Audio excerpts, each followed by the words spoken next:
हैं first question में कहा गया है सोर्स ऑफ वाटर इंक्लूड्स, तो वाटर का सोर्स क्या होता है, तो रिवर्स होते हैं, स्प्रिंग वेल होते हैं, ठीक है, पॉन्ड्स होते हैं, तो इसका आंसर हो जाएगा ऑल ऑफ दी अबव। तो फर्स्ट क्वेश्चन का आंसर है all of the above. Next question देखते हैं about dash percent of the earth is covered with water, तो वाटर पूरे अर्थ पे कितना परसेंट है अप्रॉक्सीमेटली, तो अप्रॉक्सीमेटली है ये टू थर्ड का मतलब अप्रॉक्सीमेट 67% वाटर प्रेजेंट है अर्थ पे। नेक्स्ट इज क्वेश्चन नंबर 3, इसमें कहा गया the water in the oceans and sea has many salts dissolve in it, तो अगर ओशन का पानी आप देखें या सी का पानी देखें तो वो नमकीन है, नमक है उसमें, ठीक है, and is not fit for drinking, और उसको आप पी भी नहीं सकते हैं क्योंकि उसमें नमक है, and other domestic and agricultural industrial needs, ठीक है, तो उसको किसी भी हम लोग नीड्स में फुलफिल नहीं कर सकते हैं। अब इसलिए आपको बताना है कि जो ओशन और सी का पानी है उसको कैसा वाटर कहा जाता है, तो potable water, soft water, saline water, क्या कहते हैं उसको, तो उसको कहते हैं सेलाइन वाटर। सेलाइन का मतलब है दैट हैज़ सॉल्ट, पोटेबल का मतलब होता है जो फिट फॉर ड्रिंकिंग होता है, उसको पोटेबल वाटर कहा जाता है। नेक्स्ट क्वेश्चन देखते हैं, क्वेश्चन नंबर 4 है, क्वेश्चन नंबर 4 में कहा गया है poem the rhyme of ancient Mariner, ठीक है, तो बहुत इंपॉर्टेंट, बहुत अच्छी एक पोएम है जिसका नाम है rime of ancient mariner, written by dash, तो आपको बताना है किसने लिखी है 1798 में, क्योंकि इसमें एक बहुत इंपॉर्टेंट वाटर से रिलेटेड स्टेटमेंट दिया गया है, या ये कह सकते हैं एक लाइन दी गई है, water water everywhere nor any drop to drink. तो यहाँ पे एक मैराइनर होता है जो समुद्र में फंस जाता है और वो जब पानी ढूंढता है तो पानी उसको हर तरफ दिखाई पड़ता है, लेकिन पीने के लिए उसके पास पानी बिल्कुल भी नहीं होता। तो यहाँ पे उसी कविता की बात करी गई, उसी पोएम की बात करी गई है, तो ये पोएम जो है वो लिखी है एस टी कॉलरिज ने, तो इसका आंसर हो जाएगा B option, that is S T Coleridge. Next question is question number 5, the circulation of water between ocean and land is known as, तो जो वाटर का सर्कुलेशन होता है, वाटर का जो सर्कुलेशन होगा ओशन और लैंड के बीच में, उसको कहा जाता है वाटर साइकिल।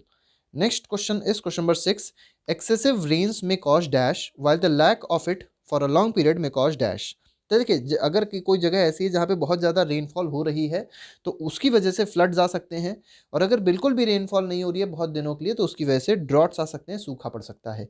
तो इसका आंसर हो जाएगा option number A, that is floods and droughts. Next is part 7, question number 7 देख लेते हैं, on heating water changes into its, तो अगर देखिए वाटर है उसको अगर आप हीट करेंगे तो हीट अगर वाटर को कर रहे हैं तो वाटर वेपर में कन्वर्ट हो जाता है, तो इसका आंसर हो जाएगा ऑप्शन नंबर सी। और इस प्रोसेस को क्या कहा जाता है, उस प्रोसेस को कहते हैं इवापोरेशन, ठीक है, तो इवापोरेशन इज द प्रोसेस, ये भी आपको याद रखना है। Next question is question number 8, heating is essential for converting water into its vapour, तो देखिए अगर आप वाटर को हीट कर रहे हैं तो वो वाटर वेपर में ऑब्वियस सी बात है कन्वर्ट होएगा, तो ये स्टेटमेंट बिल्कुल सही है। Next is question number 9, evaporation of water is a dash process, तो इवापोरेशन कैसा प्रोसेस है, फास्ट प्रोसेस है कि ये स्लो प्रोसेस है कि ये रैपिड प्रोसेस है, तो ये एक बहुत ही स्लो प्रोसेस होता है, ठीक है, लेकिन अगर आप इवापोरेशन के रेट को बढ़ाना चाहते हैं तो आप टेम्परेचर इंक्रीज कर दीजिए या सरफेस एरिया इंक्रीज कर दीजिए, तो इससे आप इवापोरेशन के रेट को इंक्रीज भी कर सकते हैं। Next question is question number 10, in sunlight evaporation takes place, अब देखिए सनलाइट में अगर आप इवापोरेशन देखेंगे तो वो फास्ट होता है, वो फास्टर रेट से होता है, तो इसका आंसर हो जाएगा option number B. Next question is question number 11, question number 11 देख लेते हैं, water is release by plants into air, देखिए वाटर जो है वो प्लांट से रिलीज होता है, एयर में जाता है, एज वाटर वेपर, किस फॉर्म में, वाटर वेपर के फॉर्म में जाता है, थ्रू द प्रोसेस ऑफ, तो उस प्रोसेस को क्या कहा जाएगा कि आपको बताना है, तो इवापोरेशन के फॉर्म में भी जाता है और ट्रांसपीरेशन के फॉर्म में भी वो जाता है, तो इसका आंसर हो जाएगा C option, that is both evaporation and transpiration. Next question देखते हैं, क्वेश्चन नंबर 12 है, which of the following activity does not involve the use of water, water का यूज़ किसमें इन्वॉल्व नहीं होगा, ठीक है, वॉशिंग क्लोथ्स जरूरी है पानी, ठीक है, बाथिंग बहुत ज़रूरी है वाटर का रिक्वायरमेंट, क्लीनिंग यूटेंसिल्स में भी वाटर का रिक्वायरमेंट जरूरी है, लेकिन यहाँ पे अगर आप डी ऑप्शन देखेंगे इसमें कहा गया है ड्राइंग वेट क्लोथ्स, ठीक है, तो गीले कपड़े सूखने के लिए वाटर की रिक्वायरमेंट नहीं होती, तो इसका आंसर हो जाएगा option number D. Next question is question number 13, in which of the following activities will you use minimum amount of water, आप किसमें मिनिमम अमाउंट ऑफ वाटर को यूज़ करेंगे, तो बाथिंग है नहीं, ब्रशिंग टीथ, देखिए अगर आप मंजन करते हैं, अगर आप ब्रश करते हैं तो उसमें जो वाटर की रिक्वायरमेंट होती है वो बहुत ही कम होती है, तो बाथिंग में ज़्यादा होती है, कपड़े धोने में ज़्यादा होती है, पोछा लगाने में, मॉपिंग अ रूम में भी ज़्यादा होती है, तो इसका आंसर हो जाएगा B option, that is brushing a teeth. Next is question number 14, the quantity of water required to produce 1 page of your book, तो अगर आपको एक पेज प्रोड्यूस करना है तो उसके लिए कम से कम, उसके लिए अप्रॉक्सीमेट 2 ग्लास ऑफ वाटर की रिक्वायरमेंट होती है, ठीक है, तो 2 ग्लासेस वाटर की रिक्वायरमेंट होती है, इस बात को आपको याद रखना है।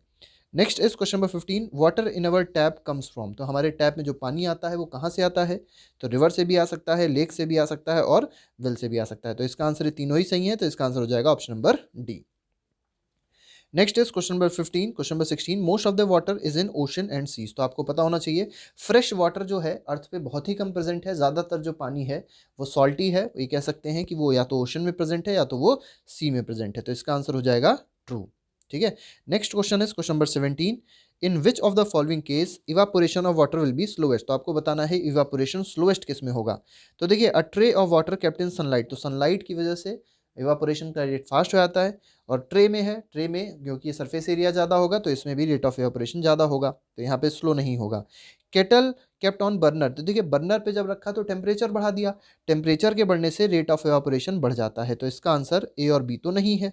सी ऑप्शन देख लेते हैं, glass of water kept in a room. देखिए यहाँ पे एक नॉर्मल टेम्परेचर पे रखा गया है, इसका मतलब यहाँ पे जो रेट ऑफ इवापोरेशन होगा वो कम होगा as compared to A B.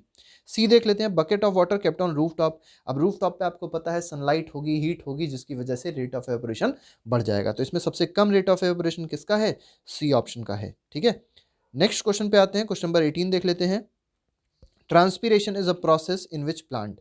तो ट्रांसपीरेशन का मतलब क्या होता है? ट्रांसपीरेशन का मतलब होता है रिलीज ऑफ वाटर वेपर। ठीक है, वाटर रिलीज होता है इन the form of water vapour from plant, तो उस प्रोसेस को कहा जाता है ट्रांसपीरेशन। ठीक है। नेक्स्ट क्वेश्चन, क्वेश्चन नंबर 19 है, क्लाउड्स क्या होते हैं ये आपको बताना है। तो क्लाउड्स अगर आप देखेंगे 19th क्वेश्चन में क्लाउड्स पूछा गया है, तो clouds are tiny drops of water floating in air. तो बहुत छोटे छोटे से ड्रॉप्स होते हैं वाटर के, जो एयर में क्या करते हैं? फ्लोट करते हैं।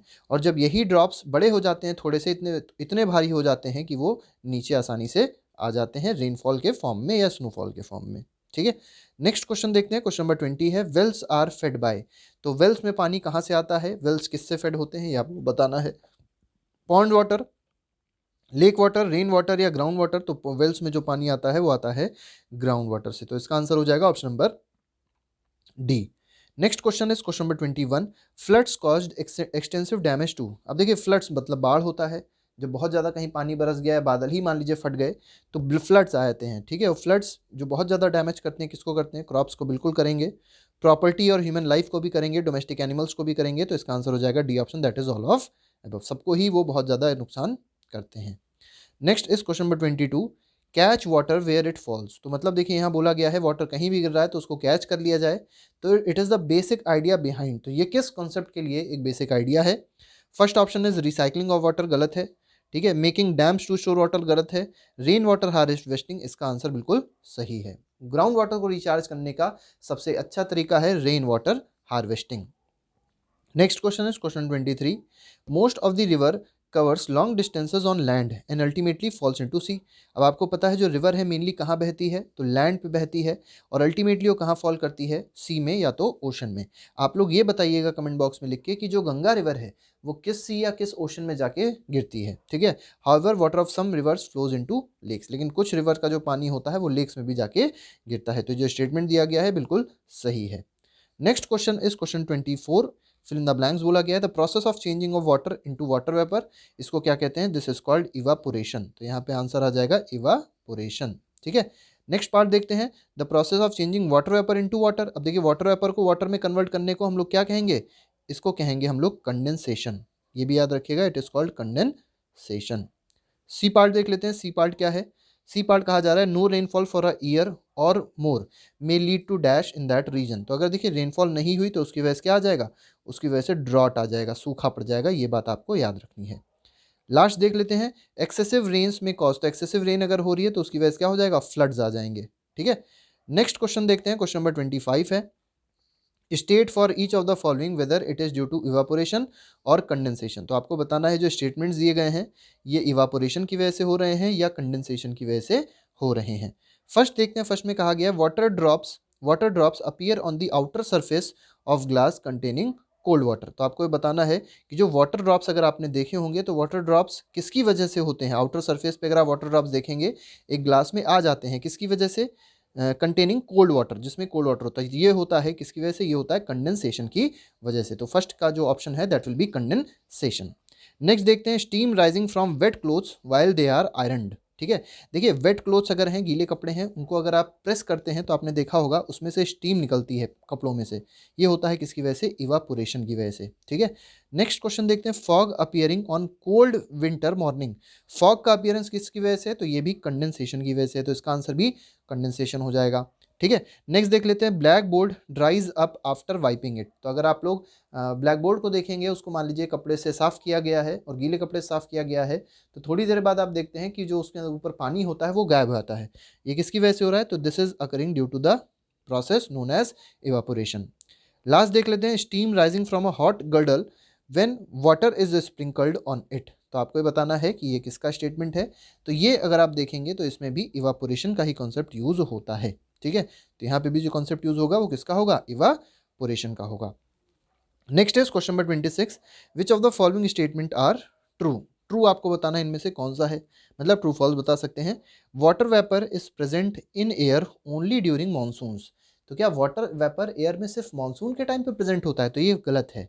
ठीक है, हमेशा वाटर वेपर प्रेजेंट होता है, इस बात को आपको याद रखनी है। लेकिन कभी कभी वाटर वेपर कम मात्रा में होगा, क्वांटिटी कम होगी वाटर वेपर की, और कभी कभी जो क्वांटिटी होगी वाटर वेपर की वो ज़्यादा होगी। तो ए पार्ट में फॉल्स स्टेटमेंट हो जाएगा। बी पार्ट देख लेते हैं, water evaporates into air from oceans, rivers, lakes but not from soil. Soil में से क्या वाटर इवापोरेट नहीं करता है? ऐसा गलत है। सॉयल में से भी वाटर का इवापोरेशन होता है। ठीक है। Next is part C, the process of water changing into vapour is called evaporation. तो क्या इसको इवापोरेशन कहते हैं? ये बात बिल्कुल सही है। ठीक है। नेक्स्ट इज पार्ट डी, इसमें कहा गया the evaporation of water takes place only in sunlight. सिर्फ सनलाइट में नहीं होता, बिना सनलाइट के भी इवापोरेशन हो सकता है, तो इसका आंसर फॉल्स होगा। लास्ट देख लेते हैं, लास्ट में कहा गया water vapour condenses to form tiny droplets of water in the upper layers of air where it cool. ठीक है। तो ये जो स्टेटमेंट है ये क्लाउड के फॉर्मेशन से रिलेटेड है, और ये जो स्टेटमेंट दिया गया है बिल्कुल सही है। ठीक है। नेक्स्ट क्वेश्चन देख लेते हैं, क्वेश्चन नंबर 27 है, फिल इन द ब्लैंक्स। तो देखिए आपको कुछ ब्लैंक्स दिए गए हैं, आपको बताना है इनमें से कौन से ऐसा स्टेटमेंट है, कौन सा ऐसा ब्लैंक होगा जो यहाँ पे लग सकता है। तो water as dash goes into atmosphere by the processes of dash and forms dash which on condensation falls in the form of dash and dash. तो देखिए वाटर एज डैश, तो वाटर किस फॉर्म में? Water in the form of vapour. Water जब vapour के form में होगा तो वो कहाँ जाएगा? एटमॉस्फेयर में। बाय द प्रोसेस, किस प्रोसेस से जाएगा? तो हमको पता है दो प्रोसेस से जाता है, इवापोरेशन से जाता है और ट्रांसपीरेशन से जाता है। ठीक है। एंड फॉर्म्स डैश, क्या फॉर्म करता है? क्लाउड का फॉर्मेशन करता है, ये भी आपको बताया अभी हमने। Which on condensation fall in the form of dash and dash. तो क्लाउड कंडेंसेशन के बाद किस फॉर्म में गिरते हैं? तो स्नो के फॉर्म में या तो स्नोफॉल होती है या तो रेन के फॉर्म में रेनफॉल होती है। ठीक है। तो ये इसका आंसर हो जाएगा क्वेश्चन नंबर 27 का, इन द फॉर्म ऑफ रेन। ठीक है। तो ये पूरा हमारे पास जो लेक्चर था ये था वाटर का, बहुत इंपॉर्टेंट लेक्चर जो था, बहुत सारे क्वेश्चंस और बहुत सारे मल्टीपल चॉइस क्वेश्चंस। तो बाकी के वीडियोस अगर आप देखना चाहते हैं तो आप प्लेलिस्ट को चेक कर सकते हैं, उसमें हमने सारे वीडियोस एनसीईआरटी के एमसीक्यूज़ के क्वेश्चंस के इसमें डाल दिए हैं। तो आज के फिलहाल इतना ही। Thank you very much, good bye, जय हिंद।